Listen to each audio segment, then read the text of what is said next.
ബംഗ്ലാദേശിൽ മതന്യൂനപക്ഷങ്ങൾക്കെതിരായുള്ള അതിക്രമം തുടരുന്നു.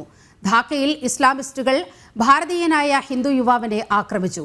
ഗുരുതരമായി പരിക്കേറ്റ സായം ഘോഷ് ചികിത്സയിലാണ്.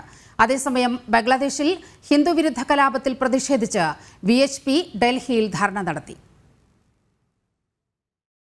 ബംഗ്ലാദേശിലെ ധാക്കയിലുള്ള അടുത്ത സുഹൃത്തിന്റെ വീട്ടിൽ പോയതാണ് ബംഗാൾ സ്വദേശിയായ 22-കാരൻ സായം ഘോഷ്. ഭാരതത്തിൽ നിന്നുള്ള ഹിന്ദുവാണെന്ന് തിരിച്ചറിഞ്ഞ ഇസ്ലാമിസ്റ്റുകൾ ഘോഷിനെ ആക്രമിക്കുകയായിരുന്നു. മാരക ആയുധങ്ങൾ ഉപയോഗിച്ചുള്ള അടിയിൽ സായം ഘോഷിന്റെ തലയ്ക്ക് ഗുരുതരമായി പരിക്കേറ്റു. അതേസമയം ബംഗ്ലാദേശ് വിഷയത്തിൽ VHPയും ബജ്രംഗ് ദളും ഡൽഹി ജന്തർ മന്ദിറിൽ ധർണ നടത്തി.